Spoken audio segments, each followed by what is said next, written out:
Are you in it for the wrong reasons? You're in it because you want to just get what you can get out of it. You can't fool God. God knows your heart. He knows whether you're batting for him or not. He says no one can serve two masters. He'll either hate the one or love the other. You know, and these guys go on to say how angels long to look into it. Look at that very last verse in verse 12. Can someone read that, verse 12? Just the last section of it. John, do you want to read it? Okay. It was revealed to them that they were not serving themselves, but you, when they spoke of the things that have now been told you by those who have preached the gospel to you by the Holy Spirit sent from heaven. Even angels long to look into these things. The verses that back up, for the sake of time we can't go, talk about the prophets and the righteous people looking and inquiring who this Christ was going to be, who this Messiah was going to be, and the suffering that was going to come. And they were looking forward to it, to Jesus coming. We're looking back. And then we have the angels that tells us when one sinner repents, they rejoice.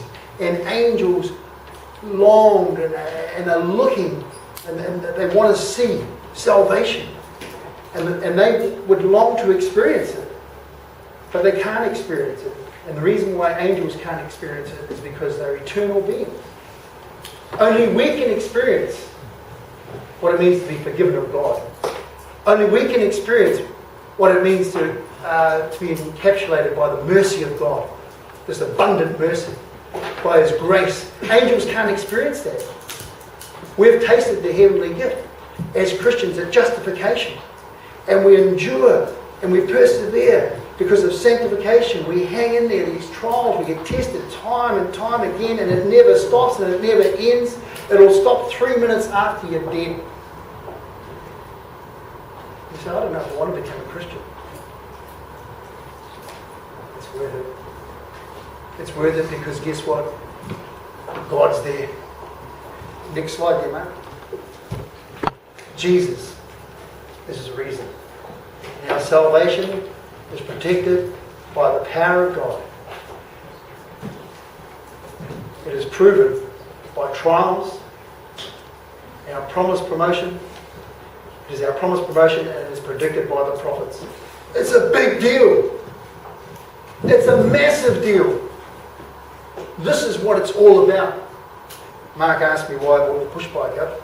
I've got a push bike here.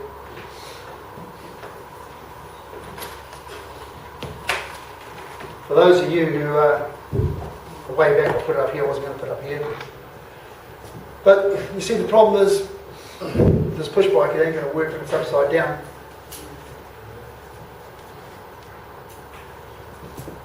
This push bike can only work because of one thing.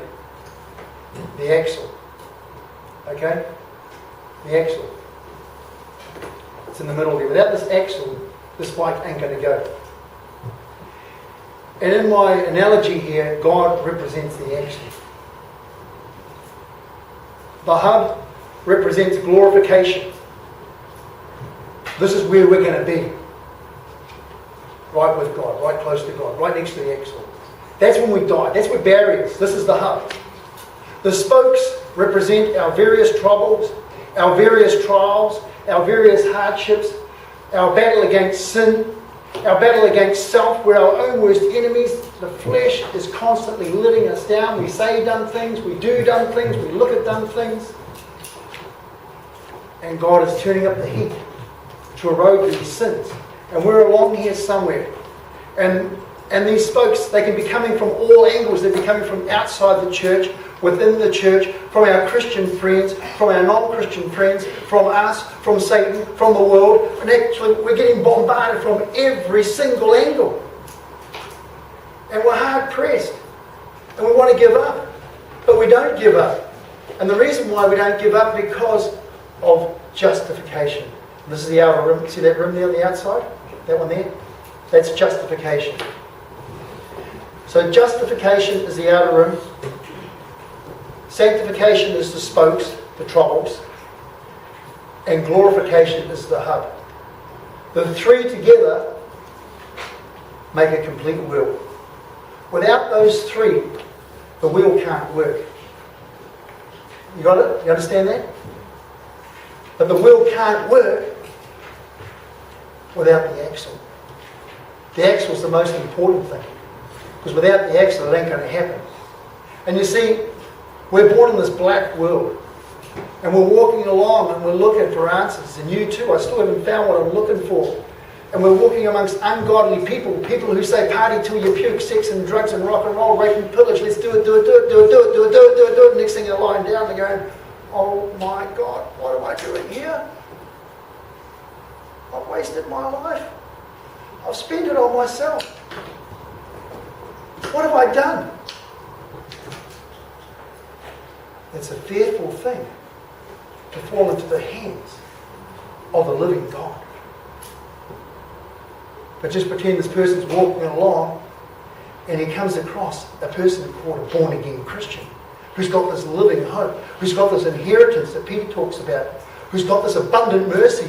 And this Christian says, hey dude, we should be able to pray in schools. Hey dude, you need to know Jesus Christ. And he talks to him and he turns around. He's doing a 180 degree. And because he's doing a 180 degree, the world's walking this way and he's walking this way. They've got conflict because they're at war. And a godly man is at war with an ungodly man. We're in an evil society. We're in a world that hangs people, crucifies people. We're in a sick world.